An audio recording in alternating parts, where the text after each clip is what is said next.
ये क्वेश्चन देख लो सब लोग। क्वेश्चन में क्या है, दो बिंदु आवेश +9q ई एवं +e एक दूसरे से 16 मीटर की दूरी पर स्थित हैं।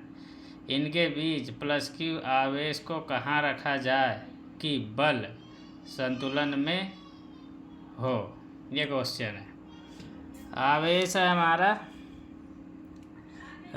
+9e और केवल e, ये दो आवेश हैं। ठीक है, इनके बीच की दूरी कितनी दे रखा है, ये 16 सेंटीमीटर इनके बीच की दूरी है। ठीक है, कह रहे हैं इनके बीच में हमें आवेश रखना है और कहाँ पे रखे कि वो संतुलन की स्थिति में रहे, और क्यों आवेश है। ठीक है, तो मान लो उसको अब जैसे अब इसको कहीं ना कहीं रखेंगे। संतुलन का मतलब अगर यहाँ पे रख देंगे तो ये वाला ज़्यादा बल लगाएगा, इधर ठेल देगा, या इसके ज़्यादा करीब रख देंगे तो इसके द्वारा लगाया गया बल ज़्यादा होगा, इसके द्वारा लगाया गया बल कम होगा, तो इधर की तरफ ठेल देगा ये। तो ऐसी कोई ना कोई स्थिति मिलेगी जहाँ पे ये इधर की तरफ बल लगाएगा और ये वाला इधर की तरफ बल लगाएगा, दोनों बराबर हो जाएंगे। तो ना तो वो इधर जाएगा ना इधर जाएगा, एक ही जगह में रुक जाएगा। तो मान लो वो स्थिति ये है, ये क्यू आवेश है। यहाँ से ये फिर ना इसमें जो बल लगेंगे, इसके द्वारा जो बल लगेगा ये वाला और इसके द्वारा जो बल लगेगा ये वाला, दोनों बराबर हो जाएंगे और विपरीत तो है ही है, संतुलन की स्थिति मिल जाएगी। इसको मान लो मैं आवेश Q1 मानता हूँ, इसको मान लो मैं आवेश Q2 मानता हूँ। तो Q1 के द्वारा इस पर लगाया गया बल, ठीक है, मैं मान लेता हूँ इसको F1। Q2 के द्वारा इस पर लगाया गया बल, इसको मान लेता हूँ F2। तो अब यहाँ की जो कंडीशन के अनुसार है, ये प्रश्नानुसार है। ठीक है, तो प्रश्नानुसार यहाँ पे प्रश्नानुसार क्या हो जाएगा, ये प्रश्नानुसार कई बारी ये भी लिखते हैं संतुलन की स्थिति में। संतुलन की स्थिति में अगर कुछ ना समझ में आए, ये वाली लैंग्वेज ना समझ में आए, तो प्रश्नानुसार लिख दो, चल जाएगा। ठीक है, तो चाहे ये लिख दो और चाहे ये लिख दो। F1 = F2 होना चाहिए, दोनों बल, ये बलों का परिमाण है। ठीक है, तो दोनों बलों के परिमाण बराबर होने चाहिए, तभी वो संतुलन की स्थिति में होंगे। अब इसके द्वारा इस पर लगाया गया बल जो होगा 1/4πε0, और ये आवेश Q1 और ये आवेश Q, बीच की दूरी अब यहाँ पे कहाँ पे है, तो हमको मानना पड़ेगा कितनी दूरी पर है। मान लो कि हम आवेश Q1 से r दूरी पर है। ठीक है, या आवेश Q1 से x दूरी पे, मान लो कोई बात नहीं, x दूरी पर है। ठीक है, तो यहाँ पे लिखना पड़ेगा माना 9e आवेश से x दूरी पर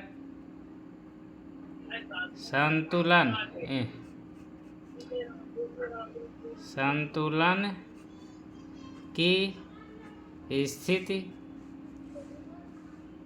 प्राप्त होगी। अब ये लैंग्वेज अगर कुछ लोग तो बना लेंगे, कुछ लोग को दिक्कत होगी। जिस लोग को दिक्कत होती है ना, तो वो क्या करेगा, चलो ठीक है, इधर में क्या हो जाएगा 1/, में यहाँ पे तो दूरी लिखनी पड़ेगी x का स्क्वायर, 1/4πε0 और Q2 और Q अपान में, यहाँ पे क्या हो Q2 अपान में r, यहाँ से ये वाली दूरी कितनी बचेगी, टोटल तो 16 है, तो 16 - x हो जाएगी। ठीक है, का स्क्वायर, यहाँ से हमेशा ये कट जाता है। ठीक है, इसको कई बार शॉर्ट में लगाने के लिए के यूज कर देता है आदमी। Q से Q कट जाएगा, बचेगा क्या, Q1/x² और Q2/16 - x²। ठीक है, अब यहाँ पे Q1 की वैल्यू अगर शुरू अभी लिख देते हैं, 9e है, इधर कितना e है, इधर है x², इधर है 16 - x²। ठीक है, तो यहाँ पे जब सॉल्व करोगे तो कई बारी तुम लोग देखे होगे यहाँ पे मॉड यूज करते हैं, मॉड भी यूज करोगे तो सब ये वैल्यू पॉजिटिव ही आएगी, ठीक है। ई से ई कट जाएगा, यहाँ पे 9 बचेगा, ठीक है। यस तो यहाँ से क्या बच जाएगा मेरा, सॉल्व करोगे तो थोड़ा सा कोशिश ये करो कि जो ये वाला जो छोटी वैल्यू होती है ना, समथिंग माइनस एक्स, इसको ऊपर लिया करो। हाँ बोलो। Hello sir. हाँ बोलो। सर ये 16 माइनस एक्स पूरे का होल स्क्वायर हाँ लगेगा। पूरे का होगा, सॉरी। तो देखो हमेशा कोशिश करो इसको ऊपर लाने की, तो इससे क्या है, कैलकुलेशन छोटा हो जाता है, बस और कुछ नहीं। कोई अगर नीचे इसको इधर ले जाएगा तो भी आंसर आएगा, ऐसा थोड़ी है, लेकिन थोड़ा सा कैलकुलेशन 1-2 लाइन बढ़ जाता है। तो 16 माइनस एक्स अपान में एक्स का होल स्क्वायर हो जाएगा, इधर 1 अपान में 9 आ जाएगा, समझ गए। हेलो। जी यस। तो कोई बच्चा होता कि इसको इधर ले जाता और 9, तो फिर इधर ये वाला ऊपर होता, ये वाला नीचे होता, ये 9 ऊपर होता, तब भी आंसर आता। तो 16 minus x upon X equal to plus minus 1 upon में 3 आ जाएगा। वर्गमूल ले लिए दोनों तरफ का, क्यों। यस तो अब यहाँ पे जब सॉल्व करोगे तो देखो 16 अपान में x minus 1 equal to plus minus 3। अच्छा प्लस साइन ले लो एक बार, प्लस साइन ले लोगे तो यहाँ पे प्लस ही बचेगा, माइनस छोड़ देते हैं तो यहाँ पे कितना आ जाएगा, यहाँ पे -1 है तो ये हो जाएगा 4 प्लस का, ठीक है। इधर 16 अपान में एक्स, तो एक्स कितने, 4 चौको 16, 4 आ जाएगा प्लस का, ठीक है। आया, कुछ गड़बड़ हुआ क्या यार कैलकुलेशन में। ये 16 चौक 64 4 आ रहा है, 1 सेकंड रुकिए। यहाँ पे होना चाहिए 1 अपान में 3, ठीक है, इसलिए गड़बड़ हुआ। तो यहाँ पे जब सॉल्व करोगे तो ये आ जाएगा 1 प्लस में 1/3।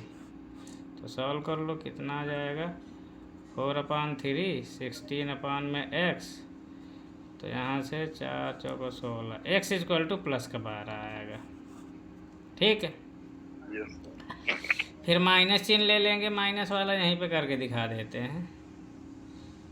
इधर माइनस चिन्ह, यहाँ से इसको ऐसे कर लेना। माइनस चिन्ह लेने पर क्या होगा,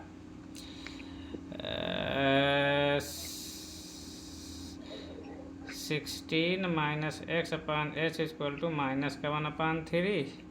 तो हालांकि इसको 16 अपान एक्स -1 यहाँ से भी ले सकते थे हम लोग, है ना। क्या, चलो माइनस का 1 अपान 3 यहाँ से आ जाएगा 16 अपान एक्स प्लस माइनस का 1 अपान 3, तो 2/3, 16 अपान में एक्स, तो यहाँ से 2/16, तो एक्स की 2/16 24 आएगा, ठीक है, प्लस का, ठीक है। तो अब इनके बीच की दूरी टोटल 16 है। अब बीच की दूरी जब 16 है, बीच में ही रखना है, तो 24 तो असंभव दूरी हो गई, समझ गए, ठीक है। 16 से तो इसको दूर दोनों के बीच में रखोगे तो एक्स को कितना बढ़ाओगे, बड़ा करोगे तो भाई इसके एकदम करीब रख दोगे तो बहुत होगा, 16 मिल जाएगा, ठीक है। जैसे जैसे दूर मतलब कि बीचों बीच में रखोगे 8, 9, 10, 11, 12, 13, 14, 15, 16 तक कर सकते हो, तो 16 से अधिक दूरी तो हो ही नहीं सकती, ठीक है। इधर 12 वाला जस्टिफाइड है, फिर दूसरे वाले आवेश से 4 सेंटीमीटर बचेगी, ठीक है। यहाँ पे एक चीज़ हमने करी है, देख लो, दे रहे हैं हम, इसमें सेंटीमीटर में ही था, हमने वैल्यू पुट करके आंसर हमारा डायरेक्ट सेंटीमीटर में आ गया, ठीक है। अगर इसको मीटर में बना के लिखोगे तब भी आंसर इतना ही आएगा, ठीक है। आवाज़ आ रही ना सबको, हेलो। तो अगर कोई, देखो हमने एक गलती करी है, आवेश क्यू जो है हमने उसको कूलम में लिखा है और एक्स की जो एक्स को सेंटीमीटर में ही लिख दिया है, फिर भी हमारा आंसर आ गया। क्यों आ गया, क्योंकि आवेश का मात्रक आवेश से कट गया। अब बचा क्या, जब आवेश का मात्रक आवेश से कट जाएगा और अपसाइलन का मात्रक अपसाइलन से कट जाएगा तो बचेगा क्या, सिर्फ सेंटीमीटर। तुम्हारा पूरा कैसा क्वेश्चन सेंटीमीटर में चल रहा है, तो इसलिए आंसर में कोई फ़र्क नहीं पड़ता, समझ गए। कोई कोई बच्चा करेगा यहाँ पे इसको मीटर में कन्वर्ट करके करेगा, तब भी उसका इतने आंसर आएगा, करना हो कर लेना घर में, ठीक है। तीसरी बात, इसमें मैं कैसे चेक कर लिया कि एक्स की वैल्यू 4 नहीं हो सकती। जैसे सवाल लगाओगे, परीक्षा में लगा के चले आए, बढ़िया खुशी खुशी है, पता चला कैलकुलेशन मिस्टेक कर दिए, फिजिक्स वाली में मिस्टेक तो नहीं की है लेकिन कैलकुलेशन मिस्टेक कर दिए। तो सवाल को पकड़ना भी आना चाहिए कि हाँ यार सवाल में कुछ गलती हमको लग रही। कैसे, ये ज़्यादा बड़ा आवेश है तो जब संतुलन की स्थिति मिलेगी इससे दूर मिलेगी, इसके पास मिलेगी, इतना कन्फर्म है कि नहीं? हेलो। Yes sir. तो अब इससे दूर मिलेगी तो बी, अगर दोनों आवेश बराबर होते तो 8 मीटर में 8 सेंटीमीटर में मिलती, दोनों के बीचों बीच होता। जैसे जैसे इसका मान बढ़ रहा है अब संतुलन की स्थिति दूर होती जाएगी। तो इसमें आया कितना था? 4 आया था, तो 4 तो हो ही नहीं सकता, 4 से ज़्यादा ही होगा, इसलिए मैंने इसको पकड़ लिया था। समझ गए? तो कई बारी सवाल पहले से ही देख के बीच में गलती करोगे तो पकड़ लोगे। अब इसी सवाल को कुछ बच्चे यहाँ पे मॉड लगा के करते, जैसे यहाँ पे मॉड लगा देते, यहाँ पे मॉड लगा देते, फिर यहाँ पे भी मॉड होता, यहाँ पे भी मॉड होता, तो फिर यहाँ पे भी मॉड होता, यहाँ पे मॉड होता, दोनों तरफ जो है सेम सेम वैल्यू काट सकते हो, कोई दिक्कत नहीं है, ठीक है। बस खैर चलो ठीक है। तो मॉड ये यहाँ पे भी मॉड हो गया, पॉजिटिव, यहाँ पे क्या आता +9e आता। जैसे मान लो यहाँ पे मैं मॉड लगा देता, ठीक है, यहाँ पे भी मॉड लगा देता, तो क्या हो गया, इससे तो ये आवेश कट ही जाएगा, ठीक है, दोनों सेम सेम वैल्यू है। फिर इसके बाद है यहाँ पे मॉड बचता और यहाँ पे भी मॉड बचता, इसकी वैल्यू पुट कर देता तो ये भी प्लस आता, ये भी प्लस आता, तब भी आंसर सेम ही आता, ठीक है। तो उससे कुछ फ़र्क पड़ता नहीं है। ज़्यादातर केसेज में क्या है, मॉड बिना भी लिए लगा दोगे तो 99% सवाल आ जाएंगे, ठीक है। कभी कभी मॉड लेने की ज़रूरत पड़ती है, मैं बताऊंगा किस तरीके के सवालों में मॉड लेना पड़ता है, वो हम बता देंगे आगे चल के, ठीक है। तो तुम कोशिश करना बिना मॉड लगाए, क्योंकि बिना मॉड ले लोगे तो कई बार कंफ्यूज हो जाते हैं बच्चे, दिक्कत होती है। तो बिना मॉड के ही सवाल लगाना, जिन जिन में एकदम कंपलसरी रहेगा मॉड लेना, मैं उनको बता दूंगा बाद में, ठीक है। वायु में स्थित 2 इलेक्ट्रॉनों के बीच वैद्युत बल का मान 1 इलेक्ट्रॉन के भार का 0.5 गुना है। दोनों इलेक्ट्रॉनों के बीच की दूरी ज्ञात कीजिए। चलो ये क्वेश्चन है, वायु में स्थित 2 इलेक्ट्रॉनों के बीच वैद्युत बल का मान 1 इलेक्ट्रॉन के भार का 0.5 गुना है। दोनों इलेक्ट्रॉन के बीच की दूरी ज्ञात कीजिए। कोई बात, 2 इलेक्ट्रॉन है, 1 इलेक्ट्रॉन ये हुआ, 1 इलेक्ट्रॉन ये हुआ, इनके बीच की दूरी कुछ होगी, हमको पता नहीं है, ठीक है। ये भी, इसका भी आवेश 1 इलेक्ट्रॉन के बराबर है, इसका भी आवेश 1 इलेक्ट्रॉन के बराबर है। निगेटिव है तो निगेटिव लगा दो, इलेक्ट्रॉन है तो निगेटिव ही आवेश आएगा, ठीक है। अब कह रहा है कि इनके बीच के जो बल लग रहा है, इसके द्वारा इस पर लगाया गया बल, इसको मान लो, इसको F1 मान लेते हो, ठीक है, या इसके द्वारा इस पर लगाया गया बल ये F2 होगा। मैंने क्यों किया है, क्योंकि दोनों निगेटिव है। ये वाला इसको बाहर की तरफ ठेलेगा तो इसलिए बाहर की ओर बल लगा दिया, और ये वाला क्या करेगा, इसको बाहर की तरफ ठेलेगा या प्रतिकर्षित करेगा तो ये वाला बल लगा दिया, ठीक है। गांव की भाषा में ठेलना है और बुक की लैंग्वेज में प्रतिकर्षित करना होता है, ठीक है। Yes sir. और आकर्षित का मतलब खींचना अपनी तरफ, या तो खींचेगा या तो ठेलेगा। अब देखो हाँ, अब यहाँ पे जो बल लग रहा है इसको बोल रहा है कि इलेक्ट्रॉन के द्रव्यमान का 0.5 गुना है बल, ठीक है। तो पहले तो हम इसको, हमारे पास जो कंडीशन दिया है प्रश्नानुसार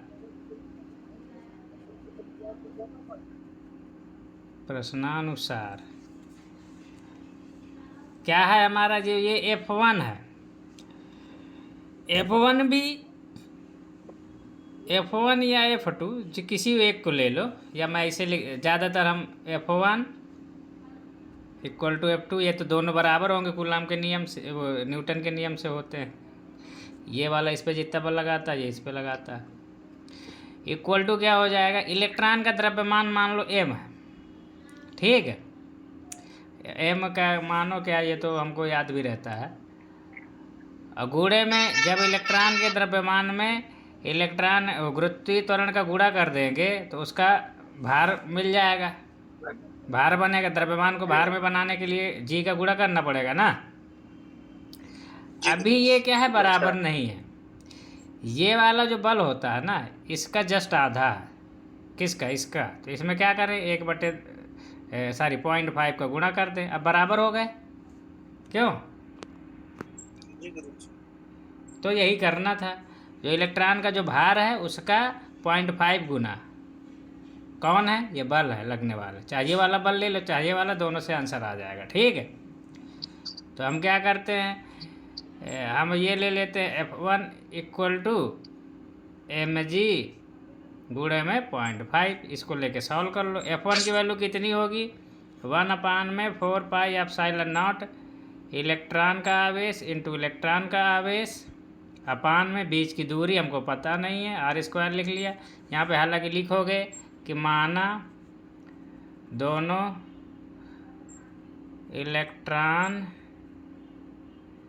इलेक्ट्रॉनों के बीच की दूरी r है। ठीक है, r मीटर है। ठीक है, अब इस लैंग्वेज को क्वेश्चन से भी कॉपी कर सकते हो। चलो ये तो हल हो जाएगा। इलेक्ट्रॉन का द्रव्यमान कितना होता है? 9.1 इंटू 10⁻31। ठीक है, गुरुत्वीय त्वरण की वैल्यू हम यहाँ पे अपनी सहूलियत के लिए ले लेते हैं 10। ठीक है, और ये 0.5 भाई है, या इसको 9.8 ऐसा करो, इसको 9.8 ही ले लो, चूँकि वर्गमूल लेने में आसानी हो जाएगी। ठीक है, देखते हैं वो सॉल्व करते समय। अब ये सवाल में जो है, देखो ये वाली वैल्यू एग्जाम में हमेशा सबसे लास्ट में टेबल में दी रहती है। जब क्वेश्चन पेपर मिलेगा यूपी बोर्ड का, तो वहाँ पे ये मत देखने लगना कि यार क्वेश्चन में तो दिए नहीं। कभी कभी क्वेश्चन में ही आसपास दे देता है, और एकदम लास्ट में देता है सारी डिटेल्स। समझ गए? एप्सिलॉन की वैल्यू, इलेक्ट्रॉन के द्रव्यमान की वैल्यू, प्रोटॉन के द्रव्यमान की वैल्यू सब दिया रहता है। तो ये बात ध्यान रखना। ठीक है, अब इसको देखो, सब जी इसमें आंकिक वैल्यू है। इसकी वैल्यू भी 9 इंटू 10⁻9 हो जाएगा, इसकी तो 1.6, इसकी भी 1.6 इंटू 10⁻−19 हो जाएगा। तो r² जो आएगा हमारा, वो आएगा 1.6 इंटू 10⁻−19। ये 2 बार है तो इसका 2 का स्क्वायर कर देता हूँ।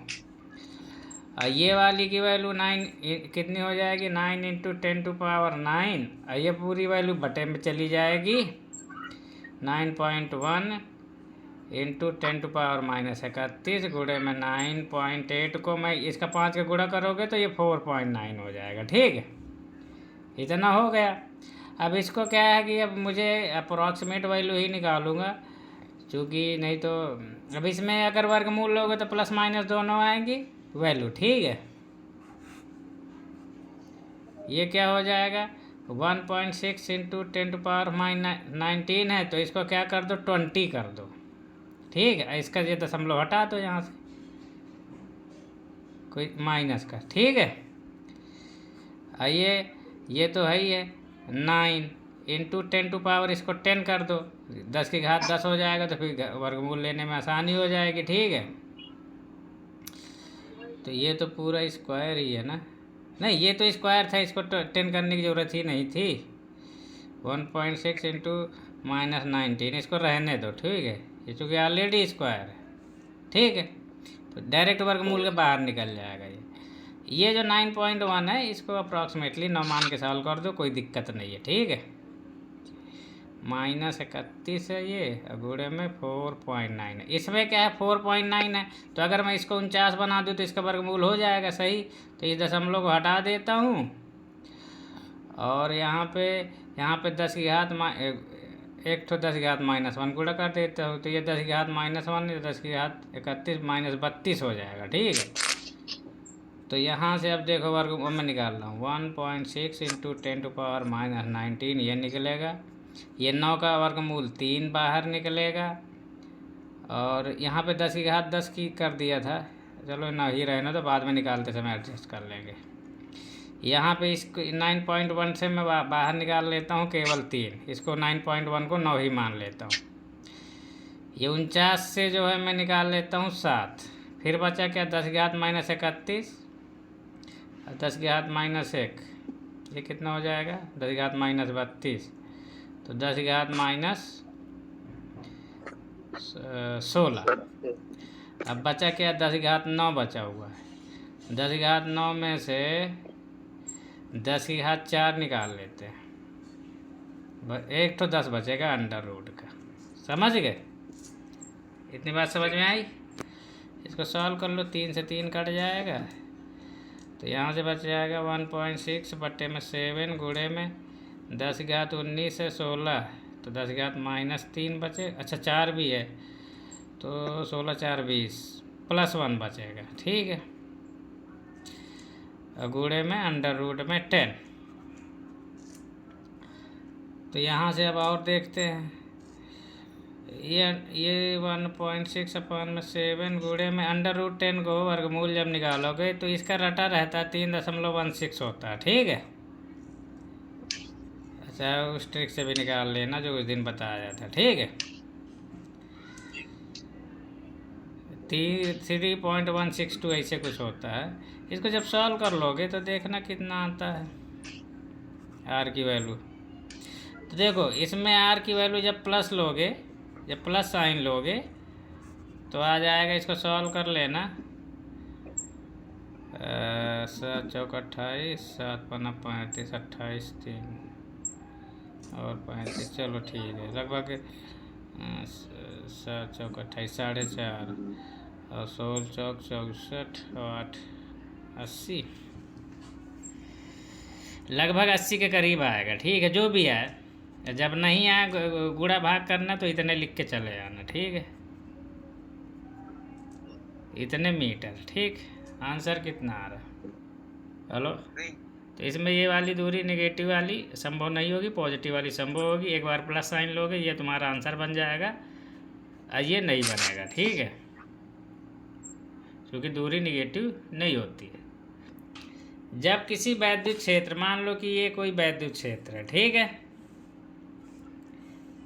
इस तरीके का, तो इसके बीच में कोई तुम परावैद्युत पदार्थ मान लो रख दिए, तो इसमें क्या होता है, पोलराइजेशन होता है, या ध्रुवण बोलते हैं, ध्रुवण होता है।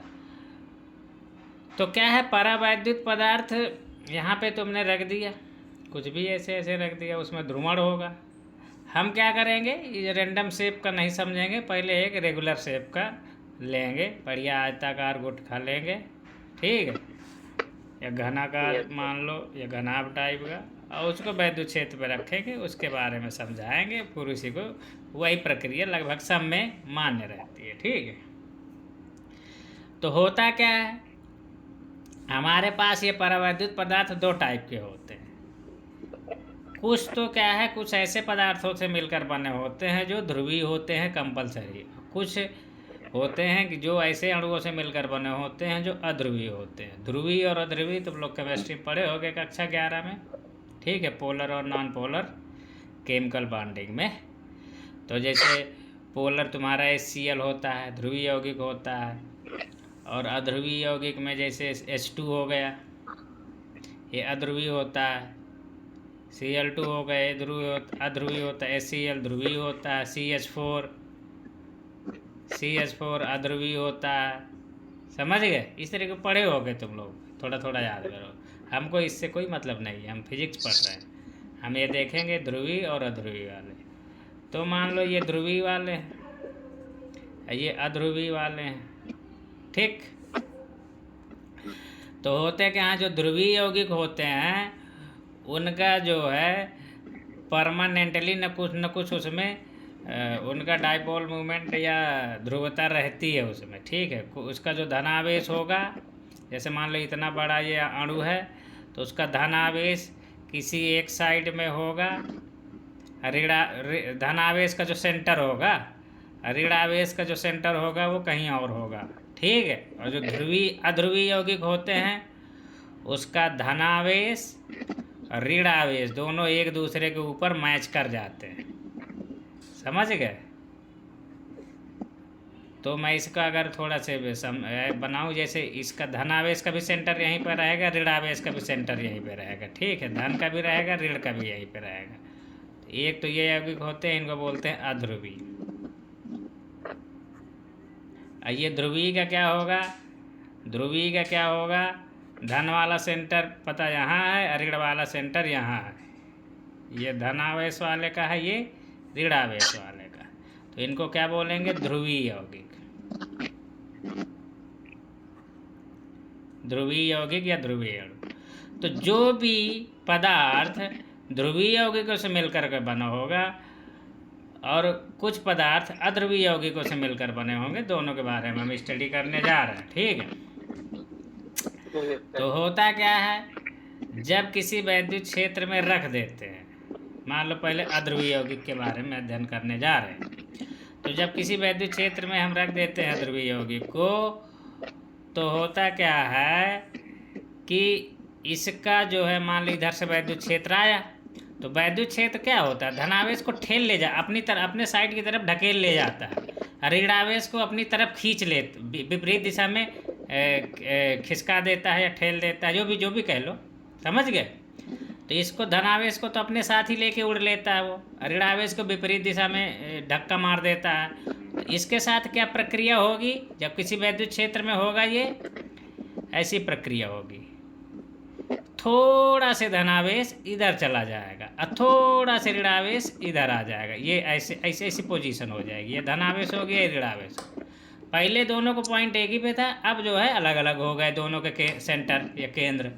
इतनी बात समझ में आई?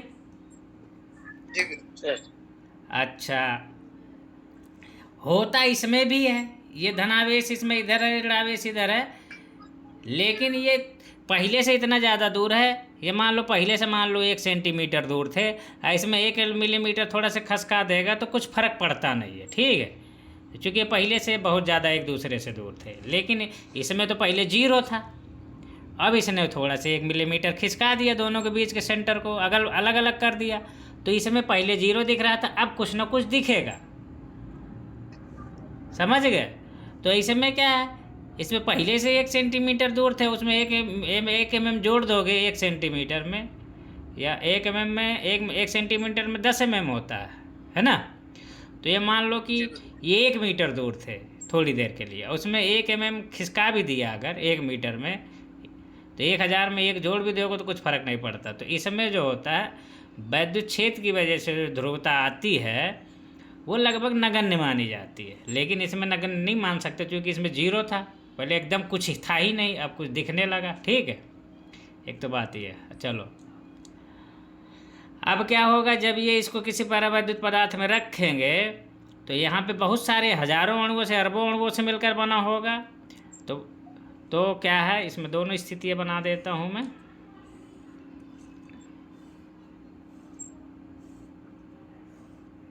ये कब था, जब ये स्थिति इसमें कब रहेगी, ये वाली,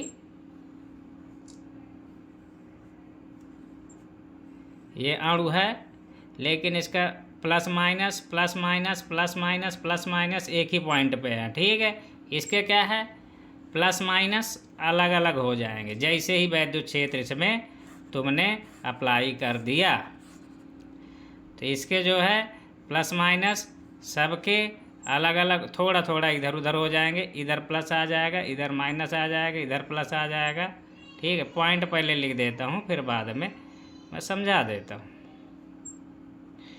ठीक है, अब ये क्या हो गया, ये प्लस का सेंटर हो गया, माइनस का हो गया, प्लस का हो गया, माइनस का हो गया, ये प्लस का हो गया, माइनस का हो गया, प्लस का हो गया, माइनस का हो गया, ये प्लस का हो गया, माइनस का हो गया, ये प्लस का हो गया, माइनस हो गया। प्लस हमेशा वैद्युत क्षेत्र की तरफ के साथ बहता चला जाता है। ऋणावेश वैद्युत क्षेत्र के विपरीत दिशा में भागने की कोशिश करता है या बहता है। ठीक है, इतनी बात क्लियर हुई है?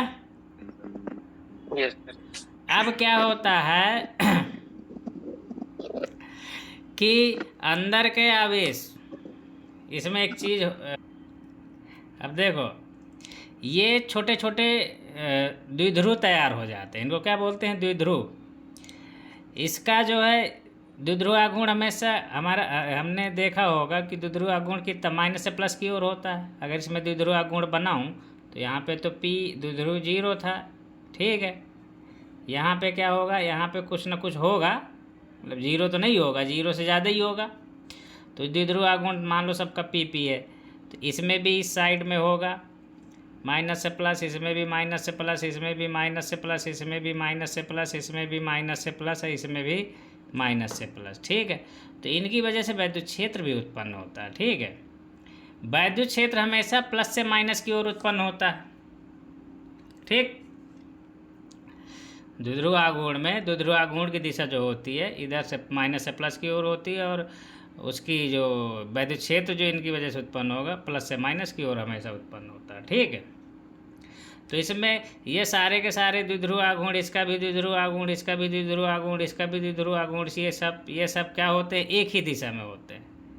ठीक है, तो सबके द्विध्रुव आघूर्ण एक ही दिशा में है, तो सब जुड़ जुड़ के लगभग कुछ एक अणु का तो बहुत कम होता है, लेकिन जुड़ जुड़ के ये कुछ इफेक्टिव वैल्यू दे देते हैं। इसलिए इसमें एक जब तक ये वैद्युत क्षेत्र के अंदर रहते हैं एक वैद्युत द्विध्रुव आघूर्ण उत्पन्न हो जाता है, या ये द्विध्रुव आघूर्ण उत्पन्न हो जाता है, और वो तब तक रहता है जब तक वैद्युत क्षेत्र रहता है। जैसे वैद्युत क्षेत्र डालोगे फिर ख़त्म, समझे।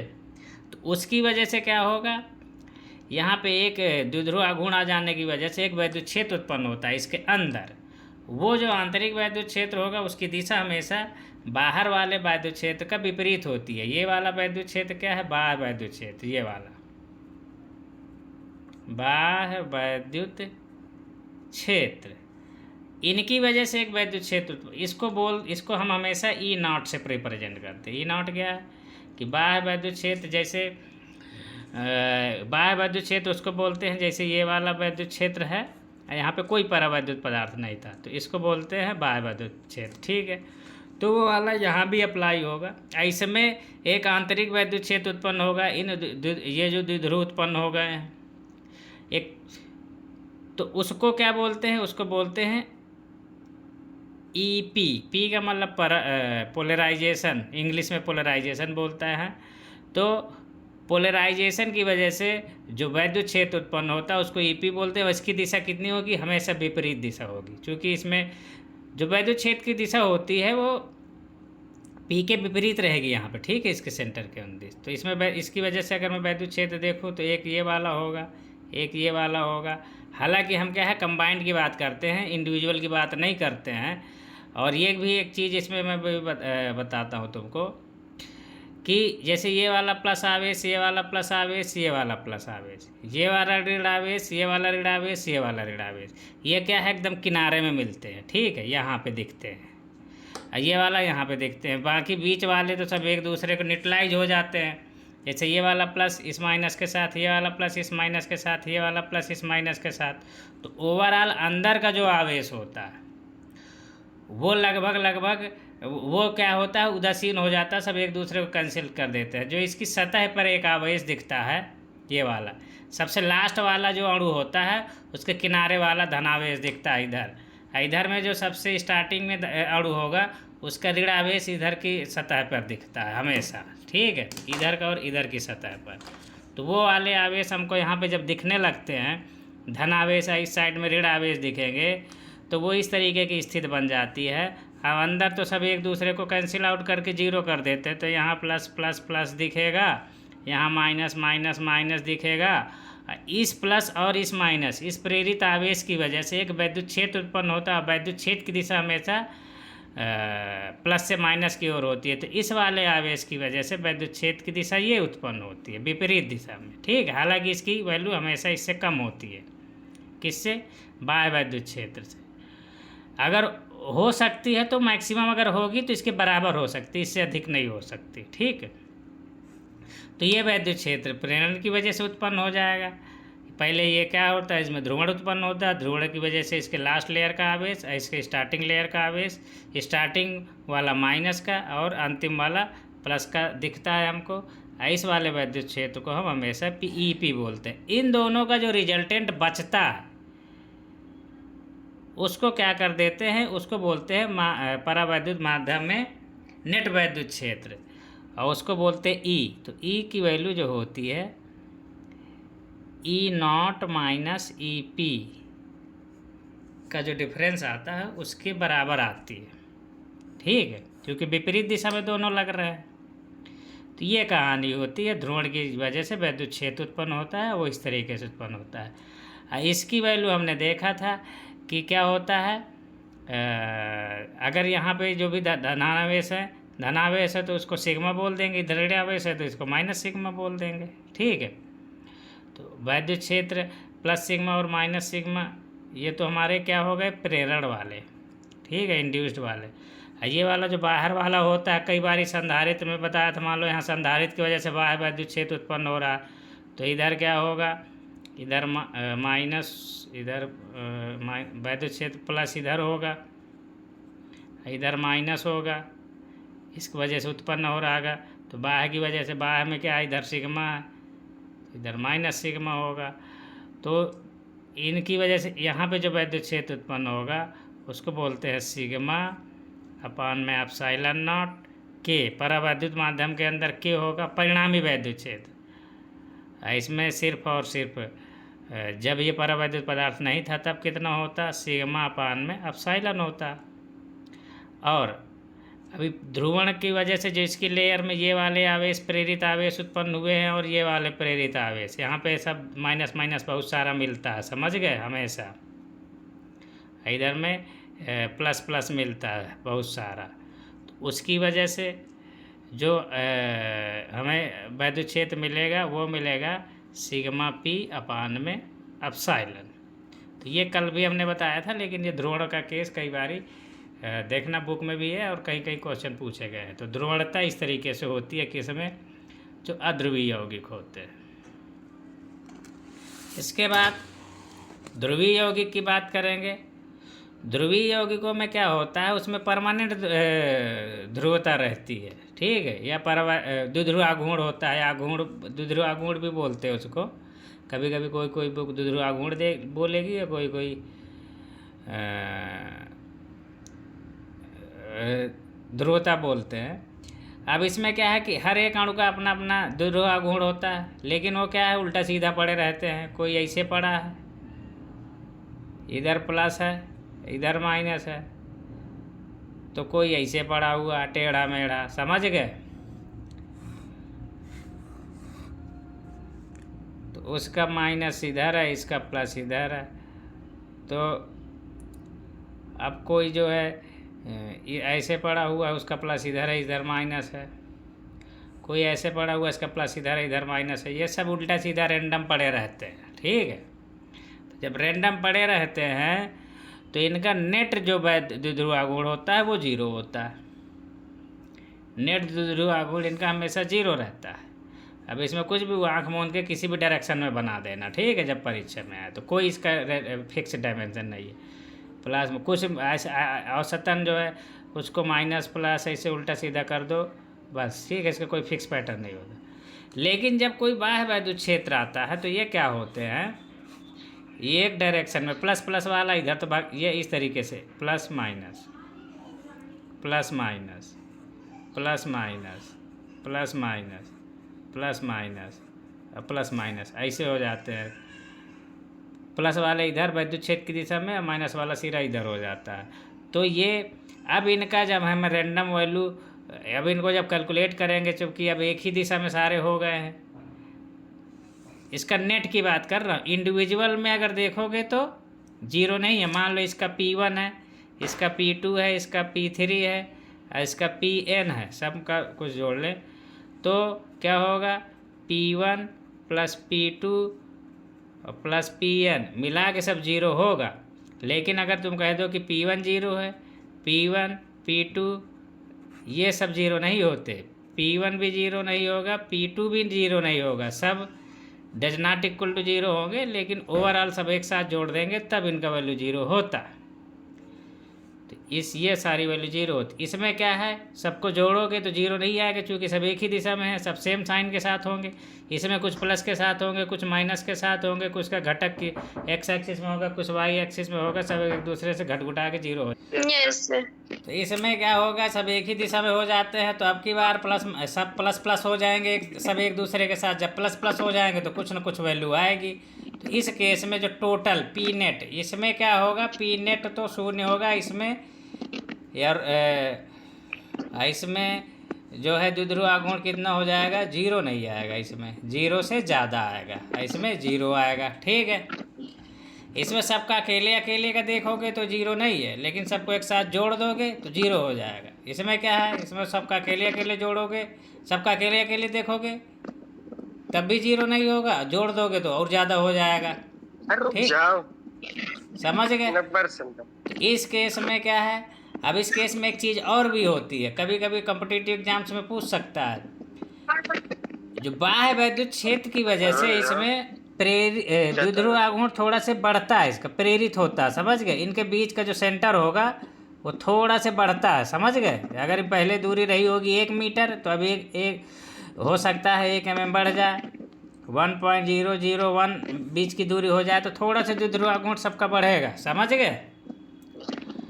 लेकिन वो इस केस में क्या है, इनका जो परमानेंट द्विध्रुव आघूर्ण होता है हर एक अणु का वो ज़्यादा, उसकी वैल्यू बहुत ज़्यादा होती है। तो उसके कंपैरिजन में जो प्रेरित वाला द्विध्रुव आघूर्ण होता है उसको नगण्य मान लेते हैं, समझ गए, उसको निगलेक्ट कर देते हैं। ठीक, तो पूरा कैलकुलेशन परमानेंट द्विध्रुव आघूर्ण की वजह से इसमें होता है।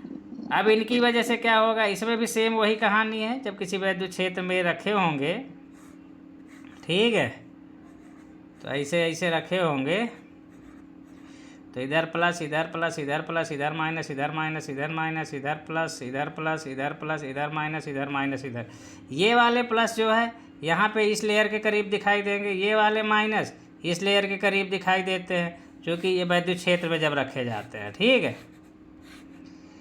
तो होगा क्या, ये वाली लेयर में एक आवेश घन आवेश की एक लेयर दिखेगी, उसको बोल देते हैं सिग्मा पी। इधर में एक दिखेगी, इसको भी सिग्मा पी बोलेंगे, लेकिन माइनस वाली होगी। ये बीच वाले आवेश जो है एक दूसरे से न्यूट्रलाइज हो जाते हैं, उदासीन हो जाते हैं। लास्ट वाला और अंतिम ये यहाँ का स्टार्टिंग और लास्ट वाले दिखते हैं, ये इस वाली इसके बाहरी सतह पर दिखते हैं। ठीक है, और ये वाला वैद्युत क्षेत्र किसी वजह से होगा, कोई बाह्य आवेश की वजह से। मान लो कि कोई समांतर प्लेट होगी, ऐसी भी कंडीशन हो सकती है कि इधर ऋण आवेश हो, इधर धन आवेश हो, समझ गए, इसकी वजह से वैद्युत क्षेत्र होगा। तो ये इनकी वजह से जो वैद्युत क्षेत्र होगा बाह्य वैद्युत क्षेत्र कहलाता है, इसको बोलते हैं E0। ठीक है, वो E0 हर जगह रहेगा, यहाँ भी रहेगा, यहाँ भी रहेगा, इसके अंदर भी रहेगा। और इनके खुद के प्रेरण की वजह से जो वैद्युत क्षेत्र उत्पन्न होगा उसको EP बोलते हैं। तो E0 की वैल्यू EP से हमेशा ज़्यादा होगी, या ये कह लें EP का मान हमेशा E0 से कम होगा। प्रेरण की जगह वजह से जो वैद्युत क्षेत्र उत्पन्न होता है हमेशा E0 से, बाह्य वैद्युत क्षेत्र हमेशा कम होगा। अधिकतम अगर हो भी सकता है तो कितना होगा, इसके बराबर हो सकता है। ठीक है, इनका जो डिफरेंस आएगा, ये प्रेरण की वजह से वैद्युत क्षेत्र होगा वो हमेशा प्लस से माइनस की ओर होता है, तो उसकी दिशा ये रहेगी EP की वैल्यू। ठीक है, अब बाह्य वैद्युत क्षेत्र की दिशा तो मैं इसमें दिख ही रही है, इस दिशा में है, इस दिशा में। ठीक है, ये बाह्य वैद्युत क्षेत्र की वजह से E0 होगा। इन दोनों का जो डिफरेंस होगा, जो कटपिट के बचेगा E नेट जो बचेगा वो E0 माइनस EP, ऐसी को बोलते हैं किसी माध्यम में वैद्युत क्षेत्र की तीव्रता। तो माध्यम में जो वैद्युत क्षेत्र की तीव्रता उसको E बोलते हैं। ठीक है, तो E0 माइनस EP, तो E0 की वैल्यू हम हमेशा याद रखते हैं कि सिग्मा अपान में एप्सिलॉन नॉट के होती है। ये क्या हो जाएगा, सिग्मा अपान में एप्सिलॉन नॉट होगा, इस बाह्य आवेश घनत्व है, ये भी बाह्य आवेश घनत्व है।